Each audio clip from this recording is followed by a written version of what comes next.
Welcome to யாவரும் கேளீர். நான் உங்க பத்ரி பேசுறேன்.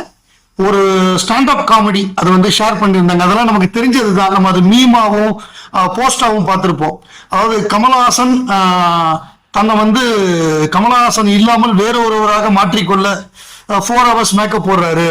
ஆனா ரஜினிகாந்த் வந்து தன்னை ரஜினிகாந்தா மாத்திக்க 4 hours மேக்கப் போடுறாரு அப்படிங்கிற மாதிரி ஒரு நம்ம மீம் பார்த்திருப்போம். அது வந்து நிறைய மீம் மெட்டீரியலா வந்திருந்தது. ஸோ அதுதான்.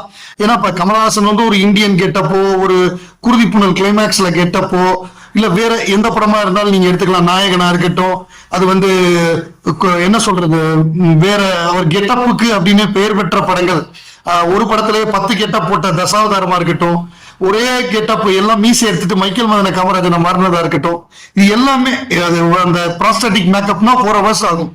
ஸோ அந்த மாதிரி கமலஹாசன் தன்னுடைய தான் இன்னும் அப்ப குணா கமலா மாறணும்னா அவர் வந்து அதுக்கேற்ற மேக்கப் போட்டாதான் குணா கமலா மாற முடியும். ஏன்னா அவர் ஆள் அவ்வளவு சூப்பரா இருப்பாரு. சிவாஜி கூட சொல்லியிருந்தாரு, அவ்வளவு அழகான கமல் வந்து தன்னை மாத்திக்கிட்டு கருப்பு மேக்கப் போட்டுக்கிட்டு தன்னை வந்து ஒரு அவலட்சணமா மாத்திக்கிறான் கேரக்டருக்காக அப்படின்னு சொல்லி நம்ம சிவாஜி சார் பாராட்டுவார் அவருடைய டெடிகேஷனை. எந்த கேரக்டரோ அதுக்கேற்ற மாதிரி இப்ப பல்ல எடுக்கணும்னா பல்ல எடுத்துருவாரு. நம்ம கல்யாணராமன்ல வந்து பல்ல எடுப்பா இருக்கணும்னா பல்ல எடுப்பா இருக்கும். அந்த மாதிரி அவரு அந்த கேரக்டருக்கு ஏற்ற மாதிரி அதுக்கு ஏற்ற மாதிரி டைம் எடுத்து பண்ணுவாரு. ரஜினி வந்து ஜூலியஸ் சீசரா நடிச்சா கூட இதே கெட்டப்ல தான் இருப்பாரு. நீ வந்து வரலாற்று ராஜராஜ சோழன் நடிச்சாலும் இதே ஹேர் ஸ்டைலு இதே மாதிரிதான் வருவாரு. அவர் வந்து என்னன்னா ரஜினியா மேக்கப் போடுறதுக்கு 4 மணி நேரம் ஆகும். இதுதான் இந்த டிஃபரன்ஸை தான் அவங்க இதுல சொல்லியிருந்தாங்க அந்த ஸ்டாண்டப் காமெடியில. நம்ம தான் பார்த்துருக்கோமே இவங்க என்ன மாதிரி கெட்டப் போடுவாங்க, என்ன பண்ணுவாங்க, எப்படி ஏமாத்துவாங்க, வசூல்ல பொய் சொல்லி வடை சுட்டு. இப்ப பாருங்க, இவங்க பொய் சொல்லி வசூல் சொன்னோன்னு ஐடி டிபார்ட்மெண்ட் இறங்கி அடிக்குது, தெலுங்கு படங்கள் அடிக்குது. இப்ப தமிழ் தயாரிப்பாளர்கள்லாம் பயத்துல இருக்காங்க. ஸோ அதுதான் இன்னைக்கு உள்ள நிலவரம். பாரோஸ் படம் ஹாட்ஸ்டார்ல ரிலீஸ் ஆயிருக்கு. அது பார்த்தேன். மோகன்லால் டைரக்ட் பண்ணி அவரே நடிச்சிருந்த படம் வந்து 3Dல பார்த்திருந்தா ரொம்ப பிரமாதமா இருந்திருக்கும். ஸோ இந்த படம் வந்து நம்ம எதிர்பார்த்த அளவு, ஒரு மோகன்லால் படம்னா நம்ம எதிர்பார்த்து அவர் டைரக்ட் பண்றாங்கிறப்ப இன்னும் பயங்கரமா எதிர்பார்த்திருப்போம். அந்த அளவு இல்லை. ஆனா ஒரு ஃபீல் குட்டா இருக்கு, கொஞ்சம் டச்சிங்கா இருக்கு. அவருக்கும் அந்த குழந்தைக்கும், அந்த இசா அப்படிங்கிற அந்த குழந்தை, பாரோஸ் பாப்பா இசபெல்லா, அந்த போர்ச்சுகீஸ் அந்த பேக்ரவுண்டை வச்சு பண்ணியிருக்காரு. சினிமாட்டோகிராஃபி, மியூசிக்கு, ஆர்ட் டைரக்ஷன் எல்லாமே பயங்கரமா இருக்கு. இன்னும் கொஞ்சம் கதையில கொஞ்சம் மெனக்கெட்டு இருந்தாருன்னா இது மிகப்பெரிய பிளாக் பஸ்டரா மாறி இருக்கும்.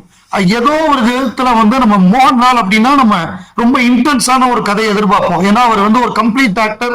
அவர்கிட்ட இருந்து நம்ம எதிர்பார்க்கறது, அதுவும் அவர் டைரக்ட் பண்றாருங்கிறப்ப ரசிகர்களுக்கு வந்து பெரிய லாலேட்டன் அப்படிங்கிறப்ப எதிர்பார்ப்பு அதிகமா இருக்கும். ஆனா அந்த எதிர்பார்ப்பை பூர்த்தி பண்ணல.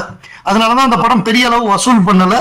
இன்னைக்குதான் எனக்கு பார்க்க வாய்ப்பு கிடைச்சது. பிரமாதமா இருக்கு அந்த 3D எஃபெக்ட்ஸ், அந்த 2 பேருக்கும் உள்ள அந்த பாண்டிங்கு, அந்த கதை ஓவராலா நல்லா தான் இருக்கு. பட் என்னன்னா இதுல ஒரு கிளைமேக்ஸ்ல ஒரு டயலாக் வந்து பிரமாதமா இருக்கு. அது மோகன்லால் தான் பேசுவாரு. மற்றவர்களுக்காக சிந்துற கண்ணீரை விட இந்த உலகத்துல மகத்தான விஷயம் எதுவுமே இல்லை. ஏன்னா அவரோட கேரக்டரே அப்படிதான். அவர் விசுவாசமா ஒரு கோஸ்டா இருந்து அந்த ட்ரெஷரை பாதுகாத்திருப்பாரு. அவரோட கேரக்டரே அப்படிதான். ரொம்ப அருமையா இருக்கும் அந்த டயலாக். ஸோ இந்த டயலாக் வந்து எனக்கு கமல் சார் சொன்னார் ஒரு தடவை. வேலுநாயக்கர் வந்து அவருடைய கண்ணீர், அதே மாதிரி குணாவுடைய கண்ணீர், சலங்கை ஒளியில கண்ணீர் அப்படி கேட்டப்ப இதுல எந்த கண்ணீருக்கு மகத்துவம் அதிகம்னு கேட்டாங்க ஒரு கேள்வி. அதுக்கு கமல் சார் சொல்லியிருந்தாரு, அந்த சலங்கை ஒளியில வந்து அந்த கலைஞன் வந்து அவனால ஜெயிக்க முடியலையே அப்படிங்கிற ஒரு வருத்தத்துல அழுகிறான், அந்த கண்ணீர் வேற. நாயகன்ல வந்து அழுகிற கண்ணீர் வேற. அதே மாதிரி குணால அழுகிற கண்ணீர் வந்து அந்த பறவை அழுத போது அது அந்த மாதிரி அழுக வேற. பட் அன்பே சிவத்துல அழுகிற அழுகதான் எனக்கு ரொம்ப பிடிச்சது. ஏன்னா அது மற்றவர்களுக்காக அழுகிற அழுக. ஏன்னா நம்ம பிறருக்காக அழுகிறோம் அப்படின்னா அதுக்குதான் மகத்துவம் அதிகம் அப்படின்னு கமல் சார் சொல்லியிருப்பாரு. இந்த இடத்துல வந்து லாலேட்டன் அண்ட் கமல் சார் 2 பேரும் ஒத்து போற ஒரு இடமா இருந்தது. கிரியேட்டர்ஸா 2 பேருமே பெரிய கிரேட் ஆக்டர்ஸ். இந்த சிந்தனையும் ஒத்து போனது வந்து ரொம்ப சூப்பரா இருந்தது. அந்த கிளைமேக்ஸ் டயலாகே அதுக்காகவே பாராட்டலாம். ராதா ரவி ஒரு கூட்டத்துல பேசினாரு. என்ன சொன்னாருன்னா, ரஜினிகிட்ட பேசியிருக்காரு, சார் நான் நேற்றுக்கு ஒரு படம் பார்த்தேன், அழுதுட்டேன், பிரமாதமா இருந்தது, என்ன நடிப்பு, கமலோட டிரான்ஸ்பார்மேஷன் ஒவ்வொரு ஏஜுக்கு தகுந்த மாதிரி பண்ணியிருக்காரு, அருமையா பண்ணியிருக்காரு. சின்ன வயசுல ஆரம்பிச்சு ஒரு இளைஞனுக்கு அப்புறம் ஒரு நடுவயது, அதுக்கப்புறம் ஒரு வயசான ஆளுங்கிற மாதிரி ஒரு என்ன சொல்றது, ஒரு 20s to 60s எல்லா கெட்டப்பும் பண்ணியிருக்காரு. அதுக்கு ஏத்த மாதிரி அவர் நடை உடை பாவனை எல்லாமே மாத்திருக்காரு. என்ன நடிகன் பின்னிட்டான் அப்படின்னு சொல்லி நாயகனை பார்த்துட்டு ரஜினிகிட்ட சொல்லியிருக்காரு. ஓ அப்படியா சூப்பரா அப்படின்னு கேட்டிருக்காரு. அதுக்கப்புறம் இன்னைக்கு ஒரு படம் பார்த்தேன் சார், என்ன படம் அப்படின்னு இருக்காரு. ரொம்ப மோசம், அதை பார்த்தா கொல்லலாம் போல இருந்தது மனிதன் அப்படின்னு. யோ நான் நடிச்ச படம் அது அப்படின்னு இருக்காரு.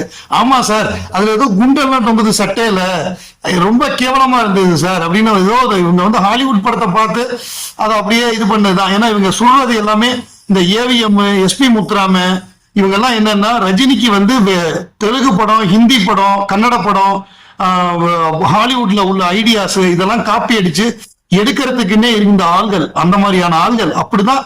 ஏதாவது ஒரு படம் வந்துடக்கூடாது, உடனே ரீமேக் ரைட்ஸ் வாங்கி படம் எடுத்துருவாங்க. அமிதாப் பச்சன் படமா இருக்கட்டும், அது தெலுங்குல படமா இருக்கட்டும். ஒரு முறை நம்ம டைரக்டர் ஜெகநாதன் வந்து தெலுங்குல இருந்து ஒரு கதையை வாங்கிட்டு வந்தாரு. அதாவது நல்லவனுக்கு நல்லவனோட ஒரிஜினல், அது வந்து சிவாஜியை வச்சு எடுக்கணும்னு வாங்கிட்டு வந்திருக்காரு.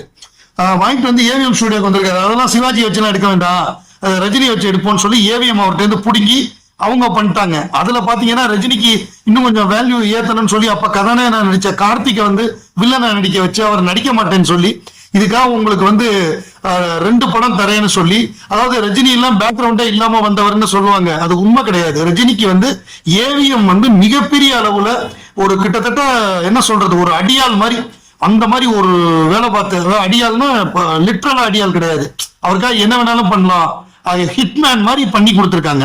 அவ்வளவு சப்போர்ட், அவ்வளவு. அதே மாதிரி அஜித்துக்கும் அப்படி சொல்லுவாங்க. ஆனா அஜித்துக்கு நிக்காட் சக்கரவர்த்தி அப்படிங்கிறவர் தான் முழு மூச்சா அவருக்காக எல்லாமே பண்ணவர். அப்படிங்க யாருமே தனியெல்லாம் வந்துட முடியாது.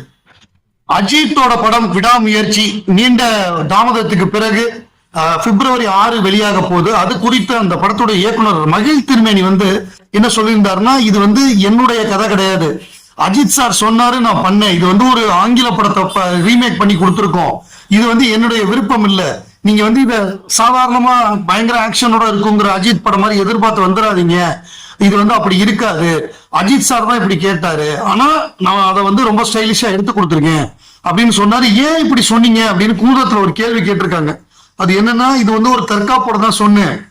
என்ன காரணம்னா, இந்த படம் ஃபிளாப் ஆனாலும் இன்னும் 10 வருடத்துக்கு அஜித் சாருக்கு ப்ரொடியூசர் கிடைப்பாங்க. ஆனா எனக்கு அப்படி கிடையாது. எனக்கு வந்து ஒரு பெரிய கதாநாயகனை வச்சு தோல்வி படம் கொடுத்தேன்னா திருப்பி வர்றது கஷ்டம். ஏன்னா நமக்கு ஞாபகம் இருக்கும், நம்ம ரஜினிகாந்தை வச்சு KS ரவிக்குமார் லிங்கா படம் கொடுத்தாரு, அதோட அவர் கதை முடிஞ்சது.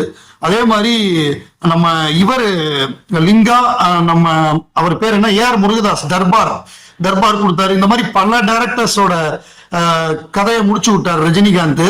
அந்த மாதிரி அஜித்தை வச்சு பிளாப் கொடுத்தாலும் வீட்டுக்கு போக வேண்டியதான். நம்ம புலி படம் சிம்பு தேவன் வந்து விஜயை வச்சு பிளாப் கொடுத்தாரு, அவரோட கதை முடிஞ்சு போச்சு. ஸோ இந்த மாதிரி பல இயக்குனர்களுடைய கதையை முடிச்சு விட்டுருக்காங்க. அதனால பயந்து ஒரு தற்காப்புக்காக அவர் முன்கூட்டியே சொல்லிட்டாரு.